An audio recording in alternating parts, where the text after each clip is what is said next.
नरेंद्र मोदी के तीसरे कार्यकाल का पहला पूर्ण बजट पेश किया गया। पिछले बजट में जिस प्रकार से राम राज्य की बात कही जाती थी, इस बार के बजट में वह मिसिंग दिखा। निर्मला सीतारमण के बजट भाषण में पीएम नरेंद्र मोदी के निर्वाचन प्रदेश का जिक्र कम रहा। इसको लेकर विशेषज्ञों का दावा है कि अभी यूपी में कोई चुनाव नहीं है। इसके अलावा लोकसभा चुनाव रिजल्ट ने भाजपा को निराश किया है। ऐसे में पार्टी बेहतर प्रदर्शन और दबाव वाले राज्यों को अधिक खुश करती दिखाई दे रही है। हालांकि यूपी में सीएम योगी आदित्यनाथ आम बजट को आशा भरी निगाहों से देखते दिख रहे थे। दरअसल यूपी में भाजपा 2014 में 71 और 2019 में लोकसभा चुनाव में 62 सीटों पर जीती थी।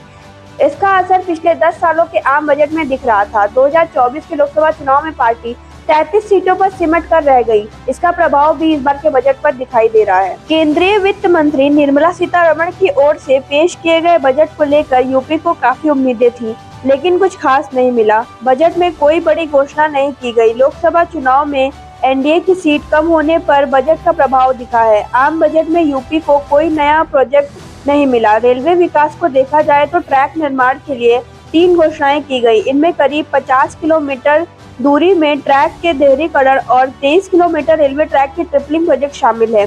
सबसे महत्वपूर्ण शिक्षा, स्वास्थ्य और पर्यटन जैसे क्षेत्रों में कोई नई योजना की घोषणा नहीं की गई।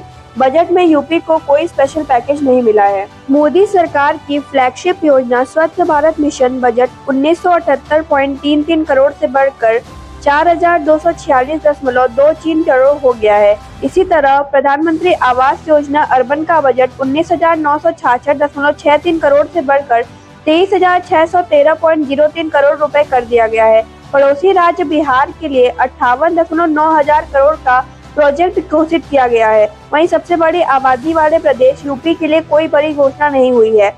बिहार को मिली तवज्जो की बड़ी वजह नीतीश कुमार और उनकी पार्टी जेडीयू है। जेडीयू एनडीए की तीसरी सबसे बड़ी पार्टी है। वहीं बिहार में भाजपा का प्रदर्शन बेहतर रहा है।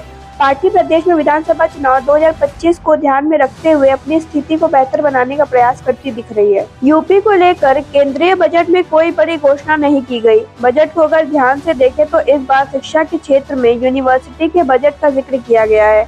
इसके अलावा इलाहाबाद म्यूजियम के लिए बजट में जिक्र है। हालांकि इसमें कोई बदलाव नहीं हुआ है। पिछले बजट में 50 लाख रुपए का प्राविधान नहीं है। रेलवे में भी कोई बड़ी योजना का लाभ प्रदेश को नहीं मिल रहा है।